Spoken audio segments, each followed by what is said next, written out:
समन्ता चक्रवालेषु अत्रा गच्छन्तु देवता सद्धम्मं मुनिराजस्य सुनन्तु सग्गमोक्खदं धम्मश्रवणकालो अयं बदन्ता धम्मश्रवणकालो अयं बदन्ता धम्मश्रवणकालो बदन्ता नमो तस्स भगवतो अरहतो सम्मा सम्बुद्धस्स नमो तस्स भगवतो සම්බුද්දස්ස කාරුණික ශ්‍රද්ධාකාමී පින්වතුනි අද මේ සන්ධ්‍යා යාමයේ අපේ පින්වත් පිරිස සූදානම් වෙන්නේ ටික වෙලාවක් තථාගත බුදුරජාණන් වහන්සේ දේශනා කරපු උතුම් ශ්‍රී සද්ධර්මයට ඔබගේ අවධානය යොමු කරන්න. විශේෂයෙන්ම අද මේ උතුම් පින් කටයුත්ත සිදු කරද්දී අද පින්කමේ දායකත්වය අරගෙන කටයුතු කරන්නේ අපේ එංගලන්තයේ පදිංචිව සිටින කෙවින් වීරසේකර මැතිතුමත් ඉරුනිකා වීරසේකර මැතිණියත් විශේෂයෙන්ම බලාපොරොත්තු වෙනවා ජුනි 17 වෙනිදාට කෙවින් මහත්මාණන්ගේ ජන්මදිනයේ යෙදিলা තිබුණා. ඊට අමතරව චෙල්සි වීරසේකර දුවගේ ජන්මදිනය ජුනි 8 වෙනිදාට යෙදিলা තිබුණා. ඒ වගේම අද දවසේ කැලුම් වීරසේකර පුතාගේ ජන්මදිනය යෙදিলা තියෙනවා.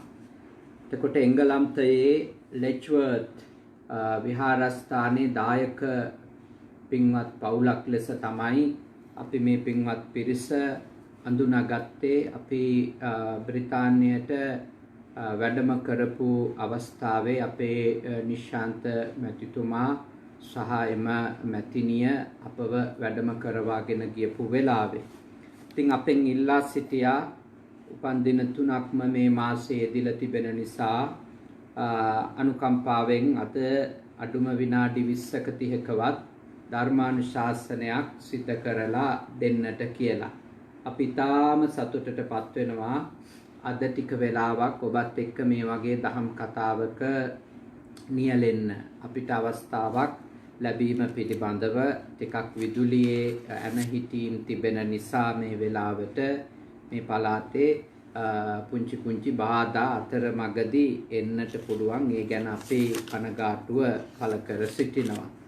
අද අපේ පින්වත් පිරිස එක්ක අපි කතා කරනවා මේ අංගුත්තර නිකායේ තියෙන සූත්‍රයක් ඇසුරින් ධර්ම කරුණු කීපයක්. සූත්‍රේ නම කුහක සූත්‍රය. දැන් කුහක කියන වචනේ අපිට ටිකක් හරි හුරු පුරුදු වචනයක් නේ. අපිට ගොඩාක් හුරු පුරුදුයි. මොකද ගොඩක් වෙලාවට සිංහල මිනිස්සු කෙනෙකුට නිග්‍රහ කරනකොට බනිනකොට එයා හරි කුහකයි. එහෙම නැත්නම් එයා හරි කුහකයෙක් කියලා කියනවා. ඉතින් ඒ වචනවල ගැඹුරු අර්ථ තේරුම් අරගෙන කියනවද කියන එක පිළිබඳව ප්‍රශ්නයක් තිබෙනවා. නමුත් බොහෝ වෙලාවට මේ වචනය අහලා තියෙනවා. ඉතින් පාලියේ මේ වචනය අසුරු කරගත්තු සූත්‍ර දේශනාවක් දේශනා පාළියේ අපිට හමු වෙනවා අංගුත්තර නිකායේ. එහිදී බුදුහාමුදුරුවෝ මේ යම්කිසි කෙනෙකුට මේ සම්බුද්ධ ශාසනයේ අභිවෘද්ධියට පත් වෙන්න සම්බුද්ධ ශාසනයේ දියුණුවක් කෙනෙකුට ලබා ගන්නට ඕනි නම් ඒ කිව්වේ සම්බුද්ධ ශාසනයේ දියුණුව කිව්වේ මේ අන්සල්වල ගොඩනැගිලිවල දියුණුවක් ලබා ගන්න නෙමෙයි. මේ තථාගතයන් වහන්සේගේ දේශනාවෙන් තමන් තුල දියුණුවක් ලබා ගන්න ඕන නම් සම්බුද්ධ ශාසනය කිව්වේ ඒකට. තථාගතයන් වහන්සේගේ උතුම් වූ ශාසනයෙන් අනුශාසනාවෙන් ධර්මයෙන් තමන්ට යම්කිසි දියුණුවක් ලබා ගන්නට ඕන කියලා හිතනවා නම් භාග්‍යවතුන් වහන්සේ දේශනා කරනවා මෙන්න මේ දුර්ගුණ ටික නම් අයින් කර ගන්නට ඕන කියලා. මොනවද? යේතේ භික්ඛවේ භික්ඛු කුහා තද්ධා ලපහා සිංගී කුන්නලා අසමාහිතා එනම් යම්කිසි භික්ෂුවක් කුහකද ක්‍රෝධය හා මානය දැඩිව තියනවද ඒ වගේම තමන් හුවා දක්වමින් අනිත් අය පහත් කරන සුළු ගති තියනවද මානය තමන් ඔසවා තබන මානයකින් යුක්තයිද අන්න ඒ ඇත්තන්ට මේ ශාසනයෙහි දියුණුවක් ලබා ගන්න බෑ කියලා බුදුරජාණන් වහන්සේ දේශනා කරනවා. දැන් බුදුරජාණන් වහන්සේගේ ඉගැන්වීමේ පුහුණුව ලැබලා දියුණුවක් ලබා ගන්න විතරක් නෙමෙයි ඕනම ලෞකික ජීවිතයේ දියුණුවක් හරි ලබා ගන්නට මේ කියන දේවල් මිනිස්සුන්ට බාධායි. ඒ හින්දා තමයි මම මේ සූත්‍රය ඔබත් එක්ක කතා කරන්නේ. ඔබේ සාමාන්‍ය ජීවිතෙත් යම් යම් සාර්ථකත්වයන් ලබා ගන්නට යම් යම් ජයග්‍රහණ ලබා ගන්නට විශාල බාධාවක් වෙන කරුණු ටිකක් තමයි කුහකකම, ක්‍රෝධය, අධික මානය, තමන් හුවා දක්වන අනුන් පහලට හෙළන සුළු ගතිය කියන එක බුදුරජාණන් වහන්සේ පෙන්වලා දීලා තියෙන්නේ. දැන් ශාසනයේ නම් දැන් කුහක කියන වචනයට මම මේ අර මේ එංගලන්තේ ඉගෙන ගන්න ජීවත් වෙන පුතාලා නිසා මම ඒ ඉංග්‍රීසි වචන හෙව්වා කුහකකමට ඩිසිමියුලේෂන් කියන වචනේ තමයි මට ශබ්දකෝෂේ හමු වුණේ. කුහකකම කියන එකට ඩිසිමියුලේෂන් කියන එක මම උච්චාරණය කරන විදිය නිවැරදි විදියමද දන්නේ නැහැ. මම හිතනවා යම් දුරකට ඔබට ඒ වචනය උදව් වෙයි සිංහල භාෂාවෙන් විතරක් වැඩ නොකරන අයට ඉංග්‍රීසි භාෂාව වැඩිපුර පරිශීලනය කරන අයට ඒ වචන මම සඳහන් කරනවා. මම ඒ වචන ටික හොයාගත්තා. ඒක අපේ මේ දරුවෝ වෙනුවෙන් මොකද අපේ මේ උපන්දින සමරන දරුවෝ දෙන්නම එංගලන්තේ ඉන්නේ.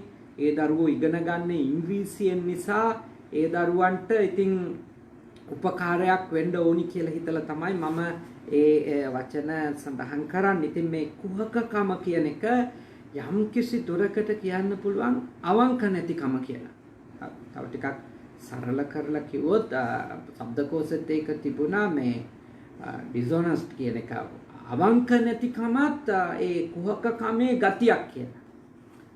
ඒ කියන්නේ කාට හරි මොකක් හරි දෙයක් තේරුම් ගන්න ඕනේ නම් ඉස්සෙල්ලම එයා අවංක වෙන්න ඕනිනේ.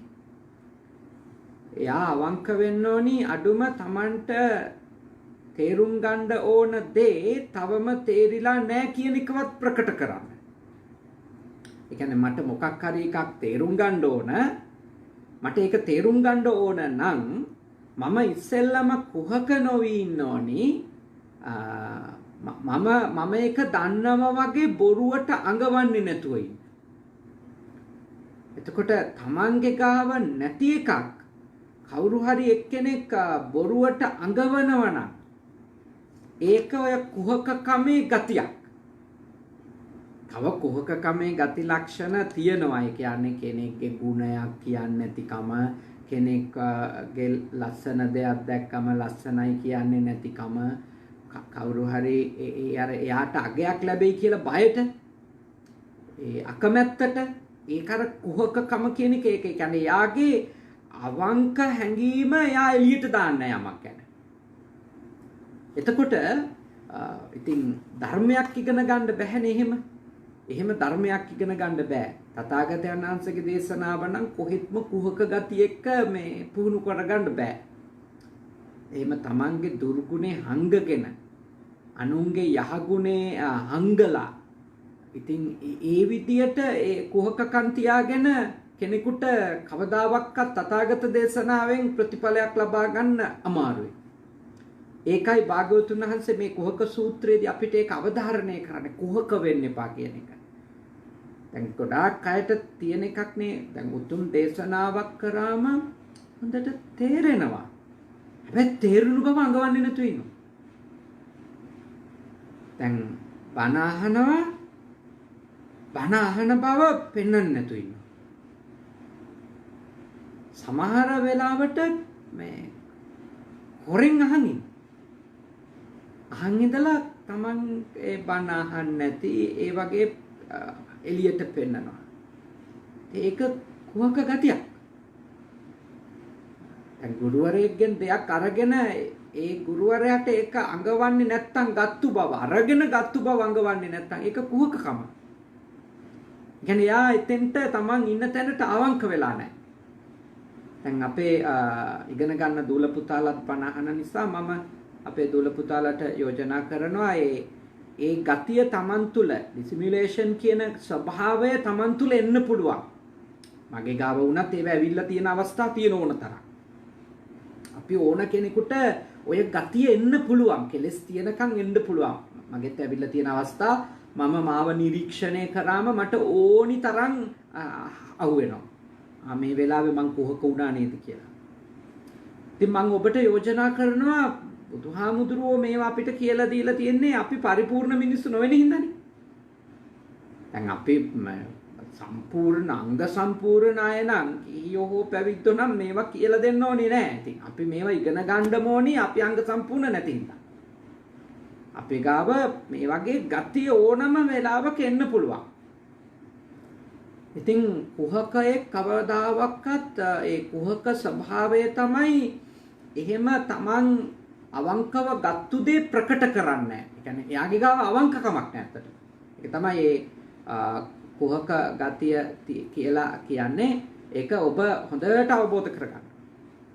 ඒක හොඳට තේරුම් ගන්න ඕන එකක්. ඒක විශාල මානසිකව ගත්තොත් අපේ තිබෙන දුර්වලකම අපේ තිබෙන දුබලකමක් ඒ මානසික දුබලකම අපි නැති කර ගන්න ඕනේ. ඉගෙන ගන්න ඕන නම් හොඳ ජීවිතයක් ගෙවන්න ඕන නම් අනිත් මිනිස්සු එක්ක ඕනි නම් හොඳ සහසම්බන්ධකම් පවත්වන්න මම ඔබට යෝජනා කරනවා මේ කුහක ගති කියන ඒවා එන වෙලාවට ඒ වඳුන ගන්න ඒ වඳුනගෙන ඒවා පුළුවන් තරම් අඩු කරගන්න. පුළුවන් තරම් නැති කරගන්න පුළුවන් නම් මම යෝජනා කරනවා ඒක බොහොම විශිෂ්ට තත්ත්වයක්. ඊළඟට බුදුහාඳුරෝ දේශනා කරනවා මේ ක්‍රෝධය කියන එක. ක්‍රෝධය කියන වචනයට මම බැලුවා ඒකට ඉංග්‍රීසි වචන ගණනාවක් තියෙනවා. anger කියන වචනේ පාවිච්චි කරනවා. ඊළඟට fury කියන වචනය despite කියන වචනයත් පාවිච්චි කරලා තියෙනවා. ඒ වචන මම කියන්නේ මගේ උච්චාරණය වැරදි වෙන්න පුළුවන් සමා වෙන්න එකට. මේ ශබ්දකෝෂයෙන් මම හොයාගත්තේ මේ ඉගෙන ගන්න දරුවන්ට ඉංග්‍රීසි භාෂාවෙන් ඉගෙන ගන්න දරුවන්ට උදව්වක් පිණිස තමයි මේ ඒ ක්‍රෝධය කියන එකට බුදුහාමුදුරුවෝ කියපු වචනයක් නේ මේ ක්‍රෝධ කියන එක. එතකොට ඒවට ඉංග්‍රීසියෙන් එක වචනයක් දෙන්න අමාරු හින්දා වෙන්නේ නැති මම විශ්වාස කරනවා මේ වගේ වචන ගණනාවකින් ඒක තේරුම් කරන්න උත්සාහ කරන්න කියලා. ඉතින් ඔබ තේරුම් ගන්න ඕන ඒ මනෝභාවයන්. ඔබගේ ගාව ආවොත් ඔබට දෙයක් තේරුම් ගන්න හම්බ වෙන්නේ නැහැ. දැන් ක්‍රෝධය කියන්නේ ඒක ඇත්තටම කිව්වොත් සරලව උග්‍ර තරහ කියලා කියන්නේ. අධික තරහ. දෙඩි ලෙස අපිට තරහ යනවනේ. අන්න ඒකට තමයි ක්‍රෝධ කියන්න පුළුවන්. ක්‍රෝධ කියන්නේ ඒකට. කියන්නේ සාමාන්‍ය තරහම නෙමෙයි. දැන් සාමාන්‍යයෙන් අපිට විනාඩියක් දෙකක් තියෙන තරහවල් තියෙනවනේ. ඒ වුණාට මේ අඛණ්ඩව යම්කිසි අකමැත්තක්, යම්කිසි ද්වේෂයක්, යම්කිසි තරහක් පවතිනවා නම් අන්න ඒ මනෝභාවය හරීම අපිට නරකයි. ඒක අපිට ඊටාම නරක එකක්. ඒක අපිට මේ හොඳ එකක් නෙමෙයි. ඒකෙන් අපිට විශාල මේ හානියක් සිද්ධ වෙනවා. මොකද හේතුව අපිට ඊට පස්සේදී හැම එකම පේන්නේ ඒ කෝණයෙන්. ඒ රාමුව ඇතුලෙන් තමයි ඕනිකක්. කියන්නේ දිගටම උග්‍ර තරහක ඉන්නකොට අපිට කිසි කෙනෙකුගේ ගුණය ලෙස දකින්න බෑ. දුර්වලකම ලෙස දකින්න බෑ. හොඳක් විදියට දකින්න බෑ. නරක විතරක් නරක විදියට දකින්න බෑ. ඒ කියන්නේ අපි උග්‍ර ක්‍රෝධයකින් ඉන්නකොට එතකොට හොඳ නරක තේරෙන්නේ නැහැ.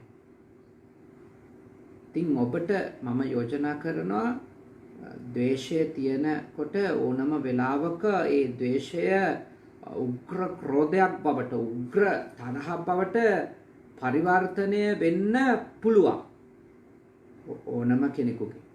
එයා අඳන් ඉන්න ඇඳුම සිවුරක්ද ගිහි ඇඳුමක්ද එයා ගෑනු කෙනෙක්ද පිරිමි කෙනෙක්ද කියලා එහෙම එකක් නැහැ. එයා සිංහල මිනිස්සෙක්ද වෙනත් මිනිස්සෙක්ද කියලා එකක්වත් මේ ඒවා මේ වැදගත් කාරණා නෙමෙයි. ඇත්තටම කියනවා නම් ඔබ අවබෝධ කරගන්න ඕනි මේ මනෝභාවය ආවට පස්සේදී ඕනිම එක්කෙනෙකුට කිසිම දෙයක් තේරෙන්නේ නැතුව යනවා.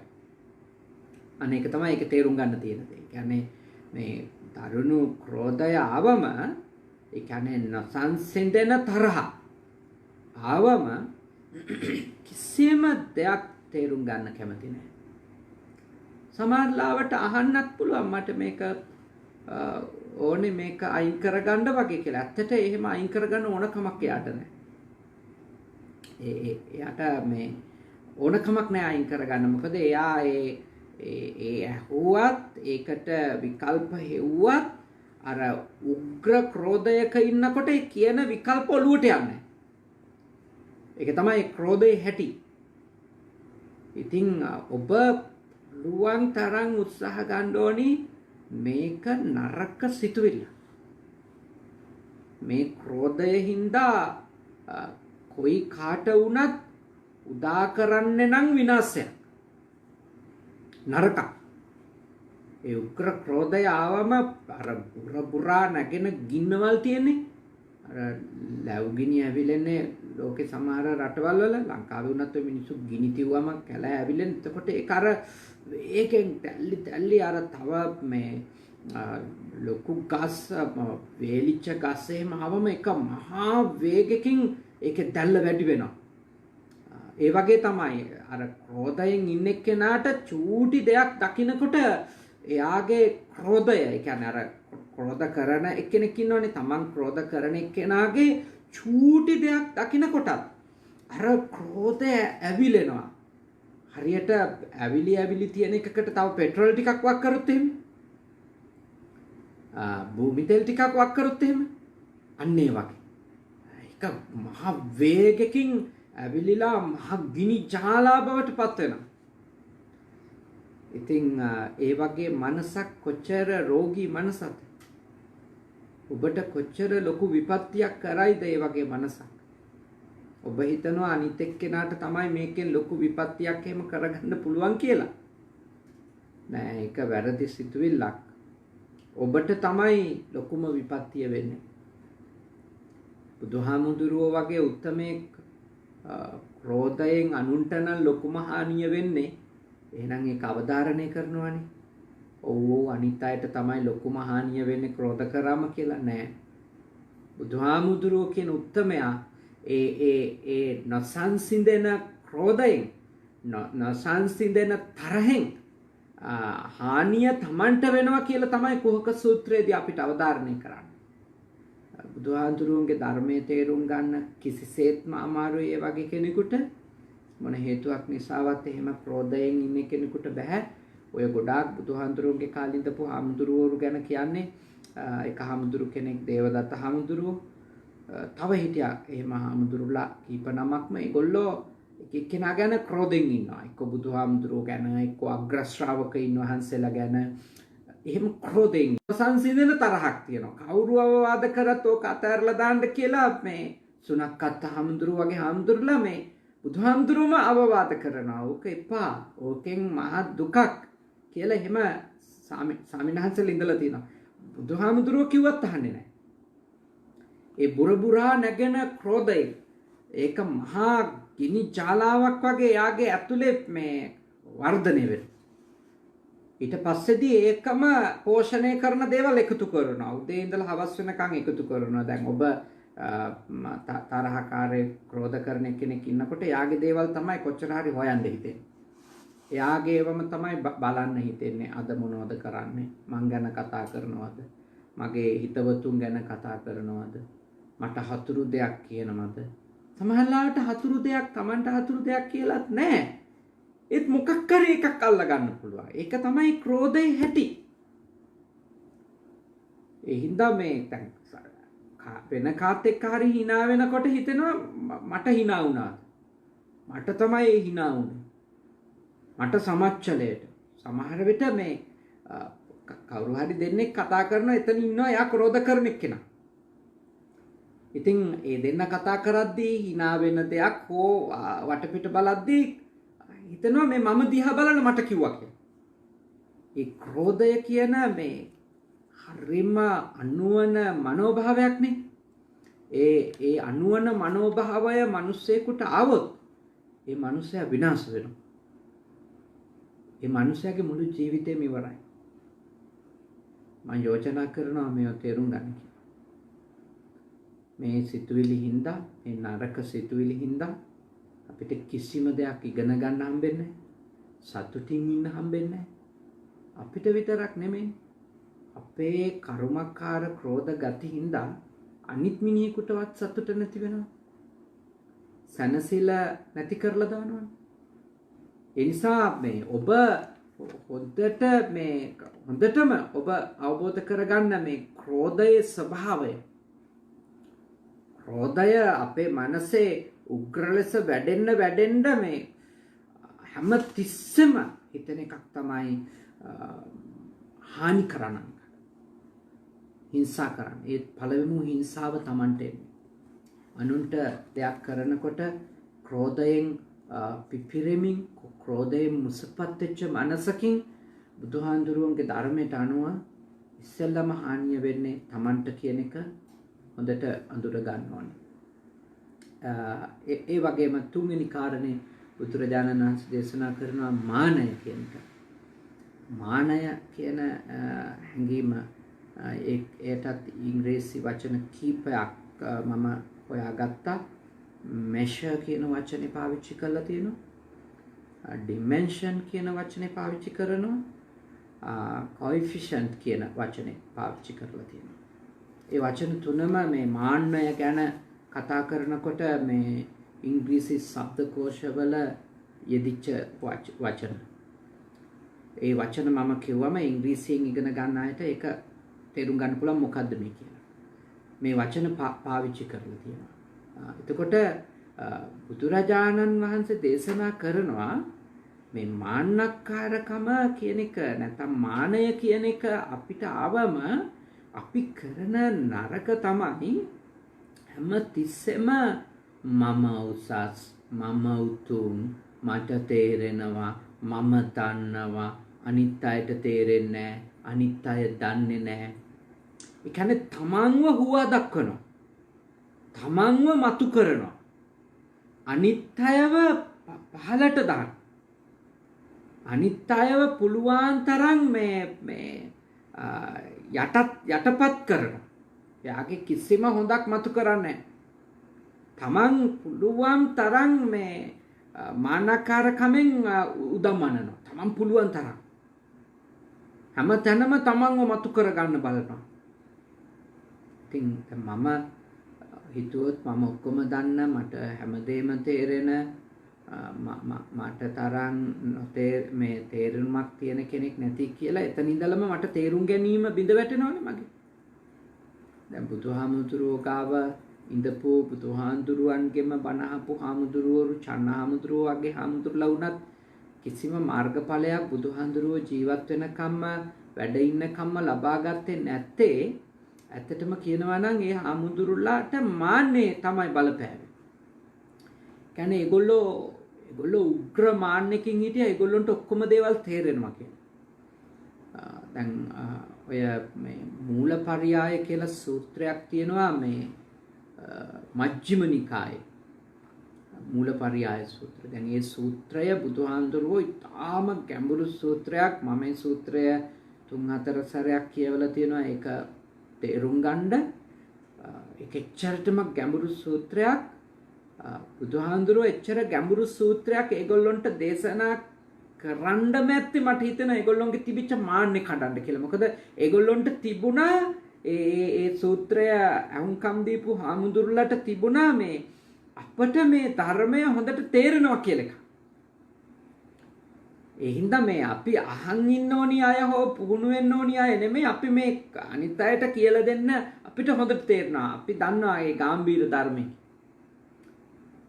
ඒගොල්ලෝ දන්නේ නැති බව ඒගොල්ලන්ට තේරුම් කරන්න තමයි මූලපරියාය සූත්‍රය බුදුහාඳුරු දේශනා කරන්නේ. අන්තිමට ඒ සූත්‍රය තියෙනවා මේ අවසානයේ දැන් සාමාන්‍යයෙන් සූත්‍රයක් අවසන් වෙන්නේ මේ අත්තමනාතේ බික්ඛු භගවතෝ වාසිතං අභිනන්දුන්ති කියලානේ. ඒ දේශනාව අහපු හාමුදුරුවරු භික්ෂුන් වහන්සේලා බුදුහාමුදුරුවන්ගේ දේශනාව හොඳට අවබෝධ වෙලා සතුටින් අනුමෝදන් වුණා. මේ සූත්‍රයේ අවසානයේ තියෙනවා ඒ හාමුදුරුවරු සතුටටපත් උනේ නැත කියලා.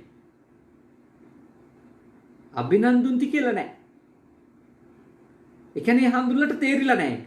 එතනින් තමයි හාමුදුරුවන්ගේ මාන්නේ සිඳෙන තැන. ඒ කියන්නේ තමන් දන්නේ නැති දේවලුත් තියෙනවා කියන එක තේරෙන එක කෙනෙකුට. ඒ හින්දා හැමතිස්සෙම හිතන්න එපා මමම තමයි දන්නේ කියලා. මාත් ඇත්තටම කිව්වොත් මේ තවම සටන් කරන මේ මනෝභාවයක් එක්ක.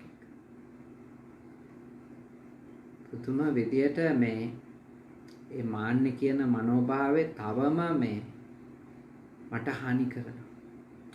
මං අඳුරගත්තා මේ මෑත කාලීනව මගේ එකක් මේ කෙනෙක් දෙයක් කියාගෙන එද්දී මට ඕනි වෙනවා දන්නේම නැතුව ඒක කියලා ඉවර කරන්න කලින් මැදට ඇවිල්ලා මගේ අදහස කියන්න. ඒක මට මේ ඕන වෙනවා. ඒක මම දැන් එකට කොච්චර මේ අවිඥානිකව ඇඩික්ට් වෙලාද කියනවා නම් ඒක දැන් දන්නේම නැතුව එළියට පයින්නවා. يعني කවුරු හරි මොකක් හරි කියාගෙන එනකොට දන්නේම නැතුව එයාට කියන්න දෙන්නේ නැතුව මගදී මම පනින වෙලාවදී මම ඊට පස්සේ මේ ඉන්න ගමන් කල්පනා කරනවා ඇයි එහෙම වෙන්නේ කියලා. එතකොට මට අවබෝධ වුණ එක තමයි මේ මට ඕන වෙනවා මගේ අදහස මතු කරගන්න. මගේ අදහස අනිත් එක්කෙනාගේ ඔළුවට බලගතුව පැල කරන්න. ඒක හරි හානිකර එකක්. හරිම හානිකර එකක් ඒක. මම බොහොම මහන්සි වෙනවා මේ කාලේ පුළුවන් තරම් ඒක අයින් කරගන්න ඒ ගතිය. ඒක හරි නරක එකක්. මම ඔබට යෝජනා කරනවා මේ අපි ගාව අපට සමහර වෙලාවට සමහර චෛතසික ලේසි නෑ අයින් කරගන්න. ඒත් සමහර ඒවා තේරුම් ගන්න තාම ඒවා තියෙනවා කියලා. ඒත් සමහර දේවල් මම යෝජනා කරන්නේ ඔබට පුළුවන් තරම් තමන්ගෙන් වටහා ගන්න මගේ ගාව මේවා තියෙනවා නේද? ඒක තේරුම් ගන්න උත්සාහ කරන්න. මම උත්සාහ කරනවා මේක මගේ ගාව මෙහිම නේද තියෙන්නේ, මේක නේද මගේ මේ මානසික අවුල කියලා. ඒ කියන්නේ මට ඇයි පනින්න හිතෙන්නේ මැදින්? අයි අනිත් එක්කෙනාට කතා කරන්න දෙන්නේ නැත්තේ?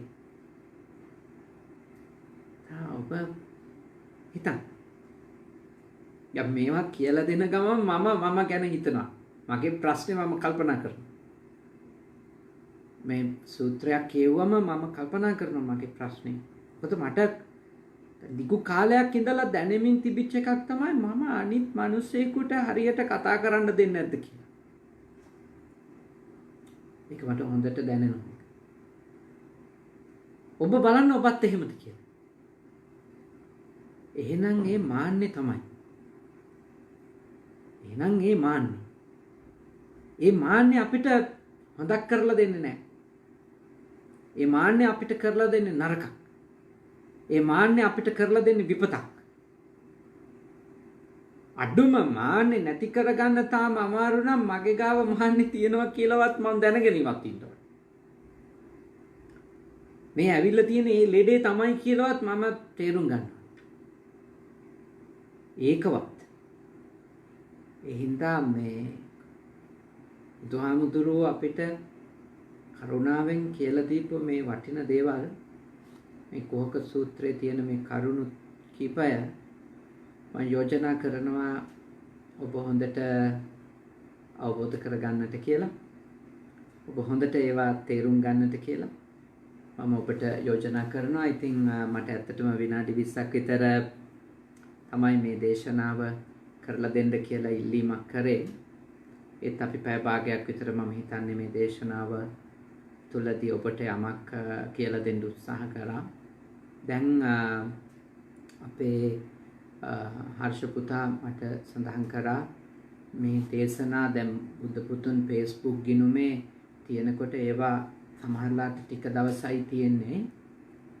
ඒවා ගොඩාක් යටට ගියාම කෙනෙකුට මේ හොයාගන්න අමාරුයි.